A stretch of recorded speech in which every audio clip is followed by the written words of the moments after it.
Welcome, everybody, to another episode of Thoughts from the Crawlspace. Today, we have a very exciting guest with us today, Dawn Coffey from Yes Laboratories.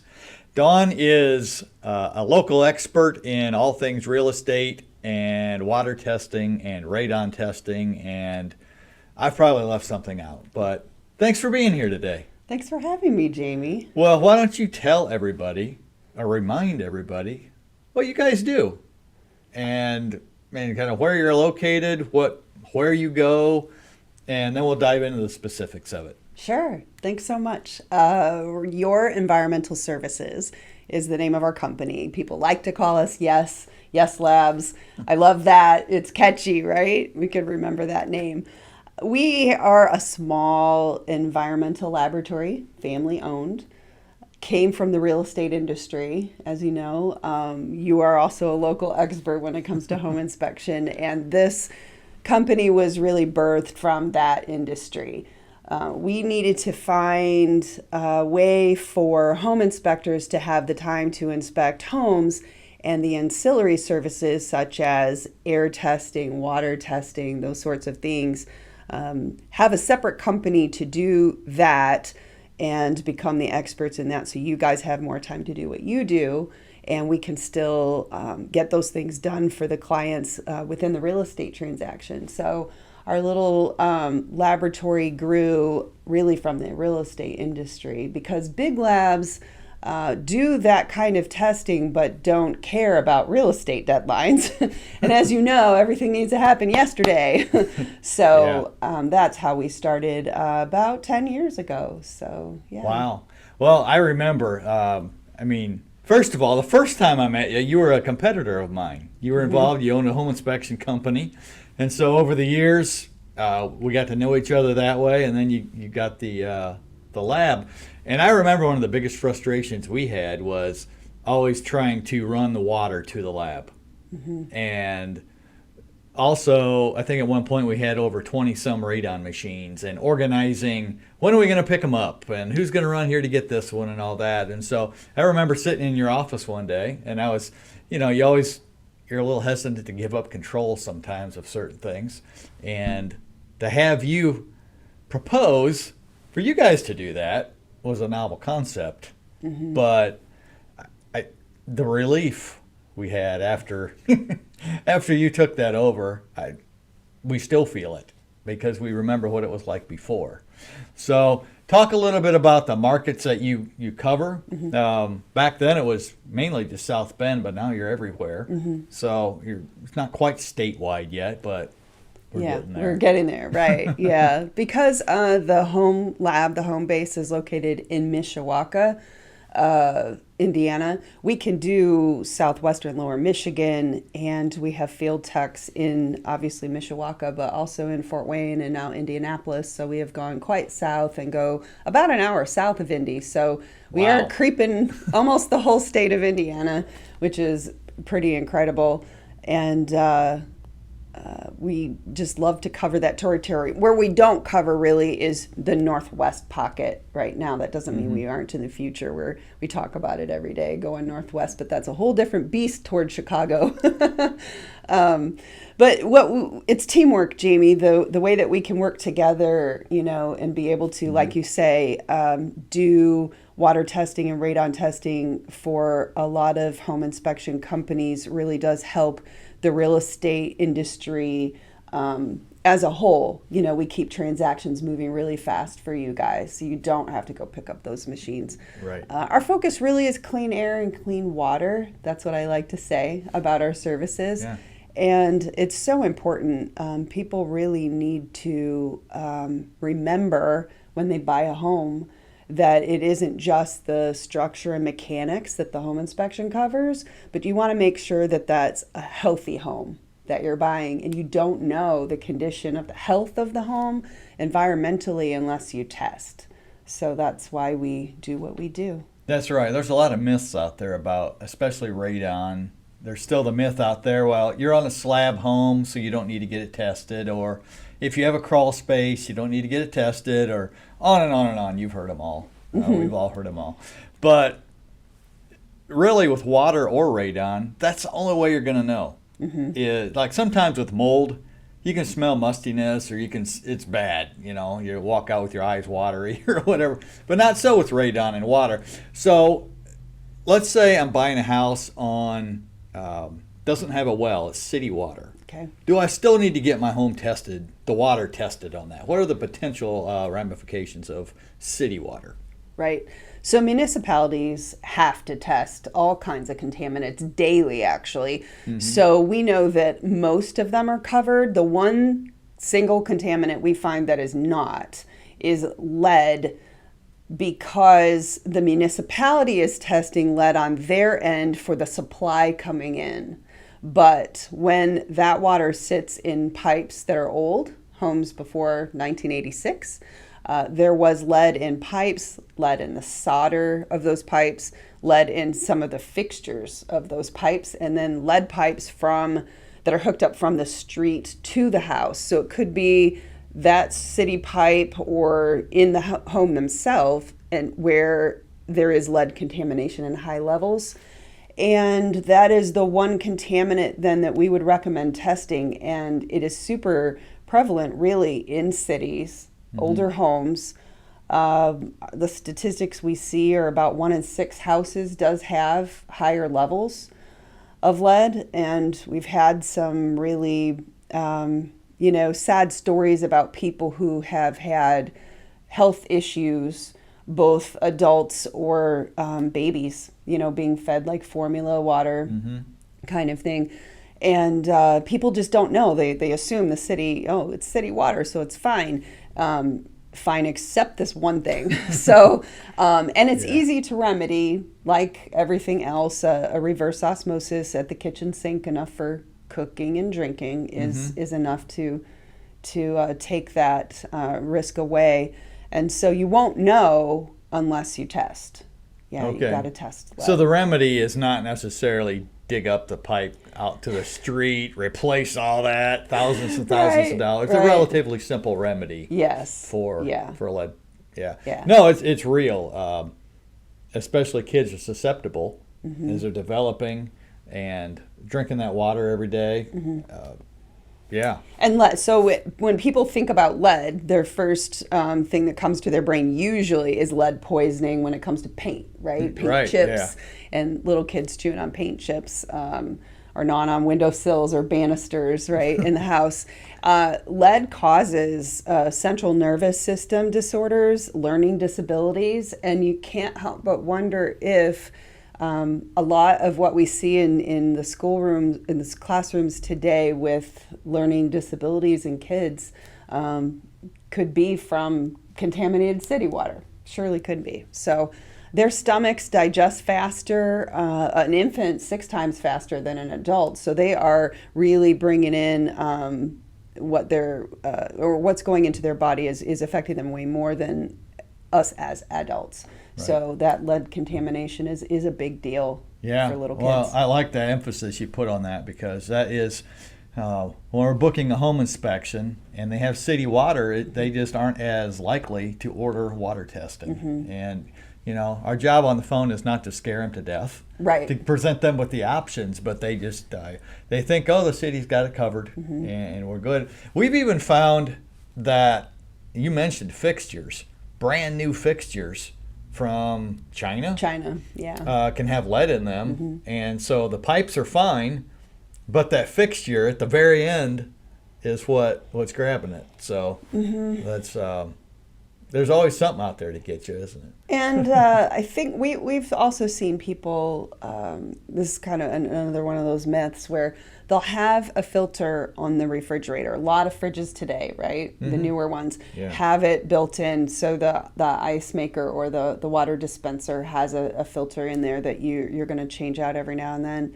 And people think, this is where I'm going to get my ice from or my water from, so I don't need to test because I have a filter. Those filters are for sediment only. They're not for contaminants. So when I say sediment, what that really means is it's not going to have calcium hardness build up, clog up the line to that refrigerator. So it's definitely not going to take out your lead problem.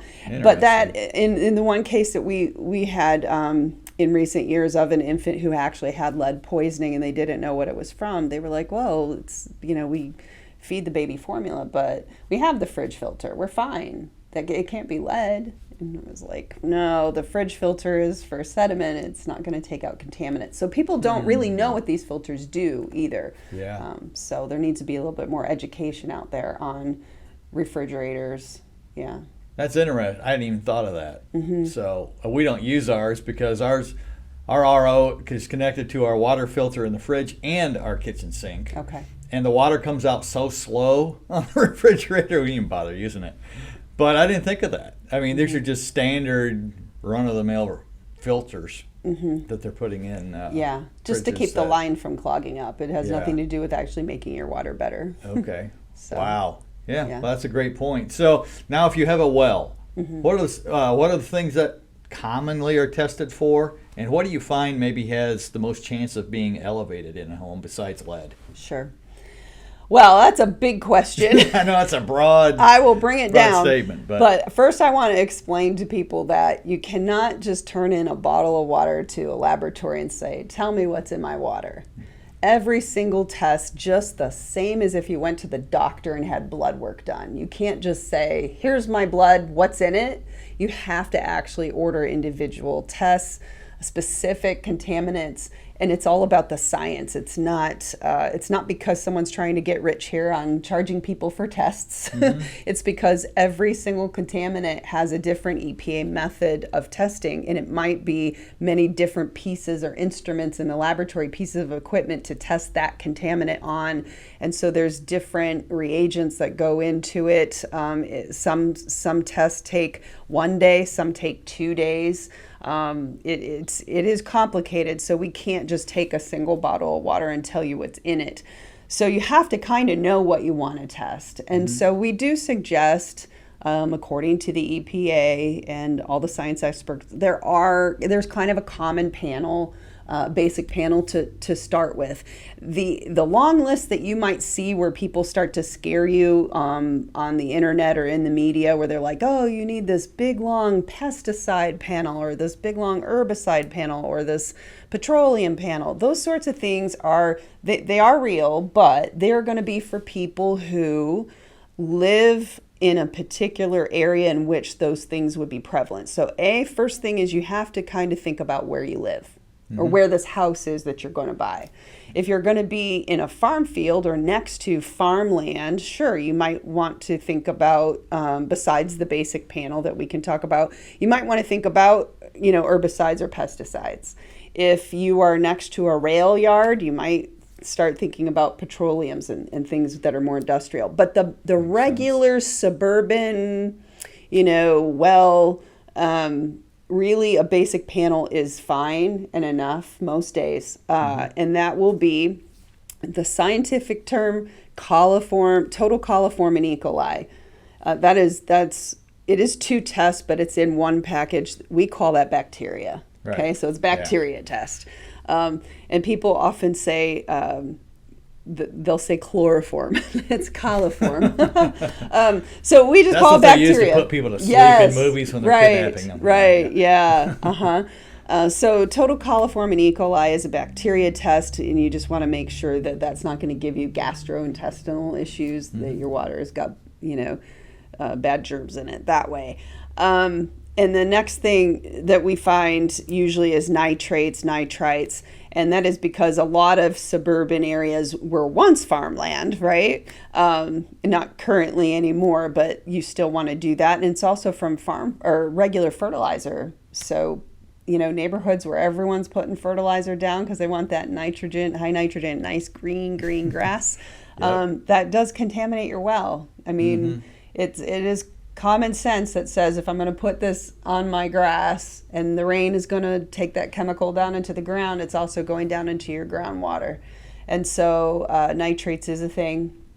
So we're going to want to test the levels for that and make sure they're not higher than they ought to be. And then there's metals. That would be our third thing. Lead is included in that. Arsenic is in that. Those are the two big ones we see commonly. You can get a whole metal scan if you're interested in, a whole metal scan, but those are the two most common ones that we see would be arsenic and lead. And so you will see a recommended panel by FHA loans, VA loans, USD loans, USDA. You will sometimes have a lender that says you only need a bacteria test. I want to caution people against things like that, because if you are going to, and you should, care about the water that you're drinking, Right. don't just get the one single test if they say that that's all that's recommended, because that isn't going to give you much information as to whether or not your water is safe to drink, Wow. So we see a lot of people, because, for example, it really saddens me that the USDA recently took away, they used to require bacteria and nitrates, and they took the nitrate requirement away. I'd like to think that's because there were too many positive nitrate tests in farmland, right, in rural areas. Well, yeah, and that's what the whole loan is designed for, really, is Right. rural areas. Right. And so they took that away, and now they're like, oh, we just want a bacteria test. Huh. Yeah, well, it's sad because if a buyer does not know any better, right, and they just go, oh, this is what's required. Oh, great, my water's awesome. No, you only tested this Right. one little thing. And in those areas, we, just said nitrates is a thing. It's likely that you'll have an issue there. And so, we like to see people do the full panel, because if you're going to go through the trouble of testing and paying for it, those tests aren't that expensive to add on another, $30, $40, $50 to find out if your water is going to make you sick. And when I Right. say sick, I mean, cancers happen, infertility happens from these contaminants, gastrointestinal illnesses, learning disabilities. These are big deals. It's amazing what people are willing to spend money on that is completely meaningless in their life. But when it comes to water, like one of the essentials for life, Mm-hmm. they're holding on to their money, and they don't want to do the extra testing. Yeah. But you mentioned the test for herbicides. Mm-hmm. So that's an add-on to what you would typically do in a farm area, in addition to the nitrates and nitrites. Mm-hmm. So Yeah. is that how long does that take to test for that? An extra day, or pretty much the same time? No, those are big deals. We don't have, you don't often see people go that far. And I'll tell you why. I'm not saying that it is or isn't necessary, but if it was me, I'm going to use common sense here. I would run a regular panel, okay, something that we can do pretty quickly in-house.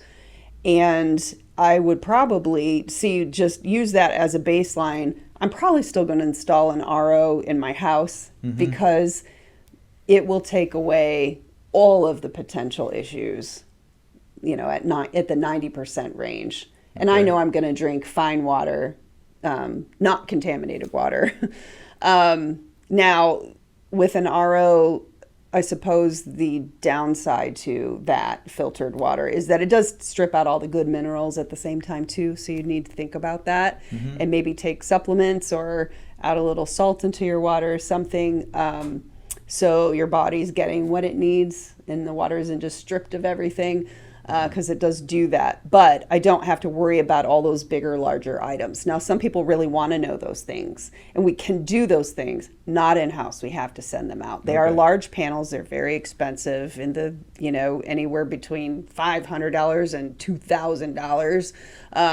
And that just tells you, okay, yes, I have a problem with this chemical or that chemical, but the remedy's still going to be reverse The osmosis. same thing. Yeah. So I would like to see, a baseline, what's coming in, what's coming into the house, and then probably install an RO so I know my water is good all the time. Okay. Now, in the real estate transaction, you and I know that you can't negotiate RO systems unless there is a contaminant that shows up there on that panel. Right. And so that's why we run them. That's why we do what we do in real estate. And the same thing with the air testing with Radon. That's why you want to test during a transaction.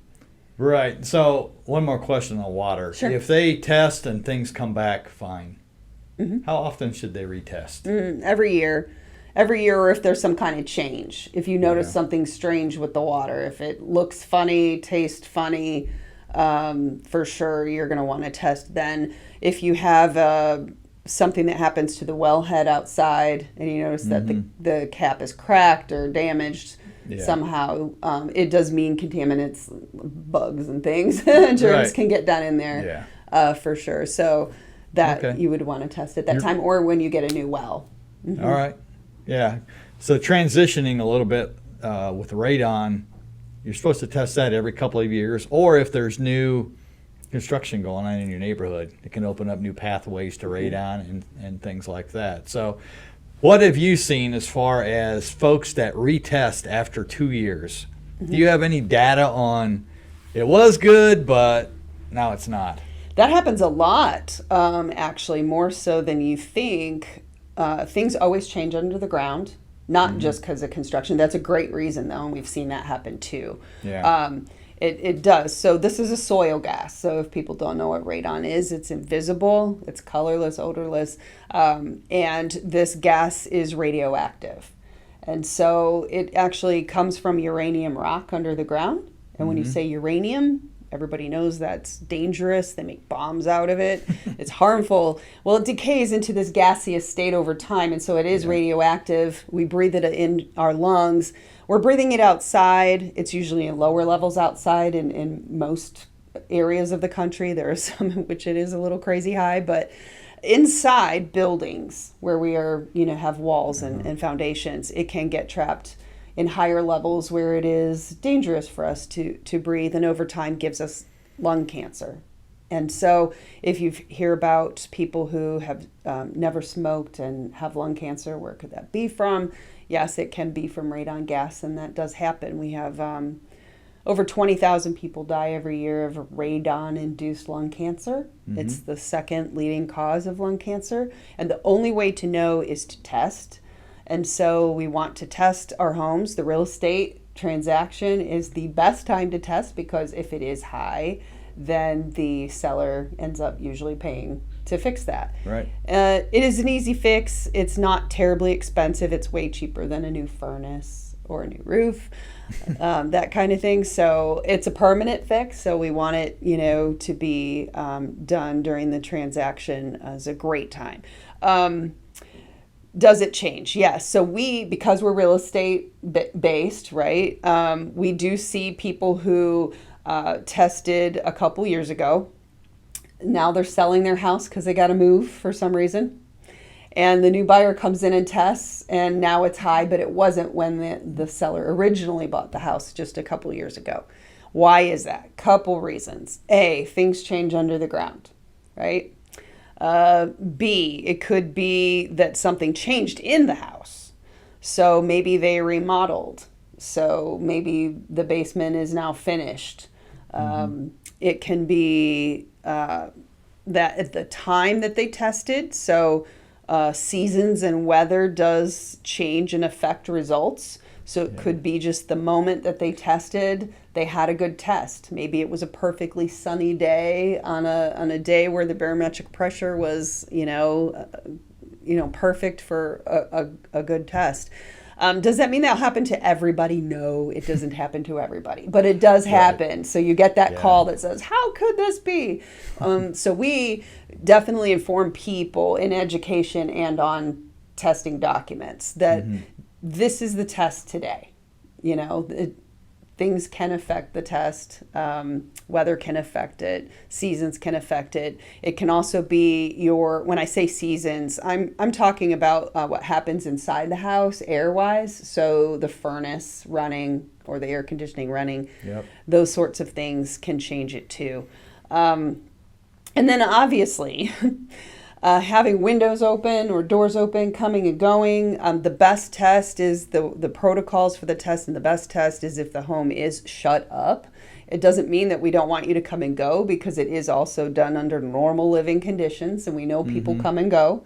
But once we set a test, we don't really know what happens after we leave and the machine is sitting there, and we would trust that people would try to follow the rules. Maybe they didn't follow the rules the first time around too. So Right. You might have a better test. If people... And the machines are accurate, but they can't detect everything. Right. And so, yeah, heavy rain can increase the radon levels, whereas in a drought condition, sometimes you haven't had rain for a good while, it's going to be lower. So it can be. And it's a snapshot. It's a 48-hour snapshot. It so is. It's not, it won't be exactly this number in 3 years. I like to try to compare it to when you go to your doctor and you get a checkup on anything, your blood work, your blood pressure, things like that. You're not going to know what it is unless you test it, so we have to test. And it doesn't mean it's going to be the same every time. You're going to have differences at different parts of your life and different things going on with your life. So we do need to do that. And that's why they say every 2 years. And that's with or without a system. Okay. So if you have a system, you could, the recommendations are like every 5 years if you already have a radon mitigation system. But you still have to test because like blood pressure, if you have high blood pressure and your doctor puts you on blood pressure meds, he doesn't know if they're working unless he does another test of your blood pressure to see, is it working? And then do you make an adjustment with your medication? Right. Those got to be adjusted. So do these systems. Yeah, that's good Systems analogy. sometimes need to be adjusted, but the most important thing is that you are testing it. Now, I will say today, after you get through, let's say your initial testing, you find out whether you need a system or not. It's good to buy. They have wonderful home monitors on the market now. Do they really? That you can have like a smoke detector in your house that will tell you your radon level all the time. So I highly recommend home monitors these days. And so I know AirThings has a great home monitor for retail, and that's great. That will definitely let you know where you're at a lot. But what it doesn't say is, so professionally why we test is it gives us whether weather affected the test. Were windows open during a test? Did someone mess with the machine? What does that graph look like? So we're able to read that professionally. The way your doctor would, your lab tests. And so it is good to get a professional test for sure. First time around, during your transaction, right after your transaction to make sure that system's working, and then after that, you might want to get a home monitor. Do you remember what the highest test is that you've ever taken? 150-ish in our area in the Midwest here. But that's nothing compared to the East Coast. Right. Oh, yeah. They're in the thousands. They can be in the thousands. Really? Yeah. Thousands. Yeah. Wow. I know we're in, zone 4 out of 5 nationally? We're in a red zone, which means that quite a few transactions are over that 4.0. There's a magic number. It's 4.0. Right. 4 picocuries per liter. Yeah. Yeah. In Indiana, where we're located, we do see about 1 in 3 houses test over that 4.0 limit. So 30%. And so I always tell people, please test. Don't not buy a house because it has radon. We want you to install the system and know that you're breathing great levels. And come out with a passing test. If someone passes at 3 point something, I'd rather have the house that had the radon mitigation system and knowing that I'm breathing almost nothing than 2 or 3 points. Right. So about 1 in 6 in water testing for lead. In the city, yeah. In the city, and then 1 in 3 general. That's about the stats we've seen over the years too, is for radon testing, 30 to 40%, somewhere in there. So. And then on wells, water testing stats are about 15% need treated for some contaminant. All right. Yeah, those are helpful. It gives people some perspective. Yeah. So. You do a great job in the real estate industry. One reason we love working with you is because you have that background in home inspections. So you know customer service, going in and out of houses, all that stuff. You just got, your husband Bob comes from the real estate world as well. So you guys are really good at talking to real estate agents. You're really good at diving in if issues arise and explaining them and things like that. So talk a little bit briefly about business. What's it like running your business? What's it like running a business with your spouse? Yeah. And I know you know all about that. Yes, I do. So everybody. You're smiling, so that's I'm good. smiling Yeah. because I think everybody deep down always wonders what it would be like to be your own business owner and things like it's hard. It's really hard, but it's really gratifying at the same time. Yeah. It was once told to me a long time ago from a wise accountant. Do you want to own your job or do you want to own a business? Because a business will operate when you're not there. But, just to own your job won't. And I think it has always been, ever since that moment, because I was only owning my job at the time, it was my goal to own a business. And while I think I'm not there at the level I'd like to be, you're always working on it. And I don't know that we ever arrive necessarily. So that's another, I think, almost myth about it, that you're always having to work on it. Just like you always have to work on a marriage, right? Oh, You don't absolutely. ever Yeah. arrive. It's always a work in progress, but it's Yeah. this great thing when you do. And I think the biggest thing for us is teamwork and making sure that you have people who are not all alike. Everyone has gifts and talents, and you have to know what yours are. If you're working with your spouse, and I am so lucky and blessed to work with my spouse, and we have a lot of things in common, but we're not the same. And so luckily, strengths and weaknesses for us complement each other. And I think that's another great thing is if you can partner with somebody, whether that was your spouse or just a business partner that has different gifts than you, different talents, different strengths and weaknesses, you will make a great team. Communication, though, is also that secret part of the recipe where you have to choose what each of you will do responsibility-wise and be in charge of and task-wise, and then try to stick to that and stay in your own lane. I think that when we have conflict, it's because one of us, and it's usually me, stepping out of my lane into his lane, and so you have to have respect for that. You can certainly bounce things off of each other and ask for advice or opinions, but if you stay in your own lane and do your job and you're both doing that at the same time, it works really, really well. Now, some people, they think, oh, how do you work with your spouse all day long? We love it. I don't know how we wouldn't, it's who we are. But it is for us, and I don't, the few times that we've talked about it, you and I don't know that you guys do it this way, but our life is so intertwined, business and personal, that there's never, it seems like it's not quite black and white. It's just part of what we do from the moment we get up to the moment we go to bed. And I hear other couples have very big rules on, we're not going to talk about business after 5 o'clock or whatever. That's not us. It's just interweaved. And, if we're out walking in the morning and it's 6 a.m. and we're doing a morning walk, we're often talking about business, Well, like you said, it's your life. Yeah. It's your identity, really. Yeah, same. Donna has not been quite as involved in recent months, integrally with the business, but it's still our life. And yeah, that's just what we talk about, a lot of it. So yeah, especially when you have a smaller business. Will a business run when you're away? Well, sure, for a while. But you're the owner. Your team members are your friends. They're you're driving the bus, and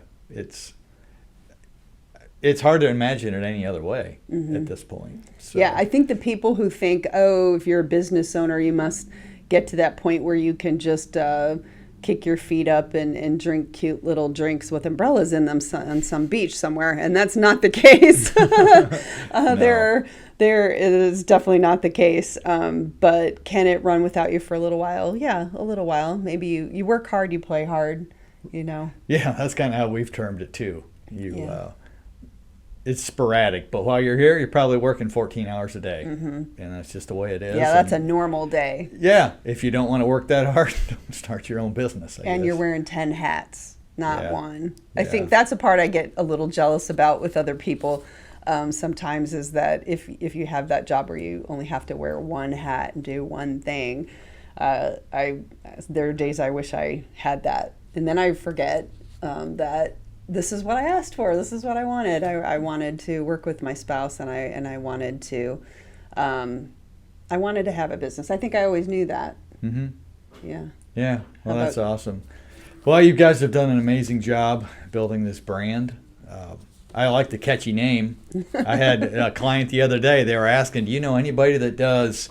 I don't remember now if it was radon or water testing, and they're like, "Yes." And so then I had to explain it a little bit, and it takes them a little while. But yeah, anything else you'd like to add in closing, or some thoughts to think about as a homeowner or a business owner Yes. or whatever? So when I say that we focus on clean air and clean water and the health of the home, there's so many calls that we get from people who are sick. And I want them to think about clean air and clean water as a whole, a goal. So this means fresh air. We find that so many people today don't get enough fresh air. And we'll go to homes, and it really is not rocket science. It's pretty simple. Got to keep your house clean, people. You do need to clean your house. We do need to open the windows and get some air moving through there so things aren't stagnant. Open the curtains, let some good sunlight in. Easy things like that. With the water, washing things down, keeping things clean. Moisture conditions, in homes is devastating, can cause mold and other air quality issues. So people who build new houses, we get calls from them too, and they just need to open the windows and let those building materials that are in there off gas. Yep. The new paint, the new carpet, the new flooring, the new cabinets, the varnishes, all of those things are off gassing some pretty toxic stuff. And if it's summertime and you got the air on and everything's all shut up, you're going to be breathing that. And we talk to sick people. And gosh, we don't need to test a thing. Just open the windows for a good couple of weeks. And I don't mean wide open. You can crack a window real tiny, even in the wintertime. I'm always cracking the windows a little bit to let some fresh air go through there. So I think that we can dramatically change the way we feel by not always keeping our energy efficient homes so tight. Absolutely. So, yeah. Well, if you have a question about air quality, water testing, anything, give Yes a call. They're the resident authority in the area. They have the answers. South of Indy to where we're at, that's almost a 4-hour radius, or not radius, but diameter. I know my geometry somehow, but we really appreciate you coming on here today and sharing your knowledge with us. Make sure you're getting your water tested. Make sure you know what you're drinking. Make sure you know what you're breathing. So thanks for listening, everybody. Please like and share this podcast. Get it out there. Help other people out. Thank you.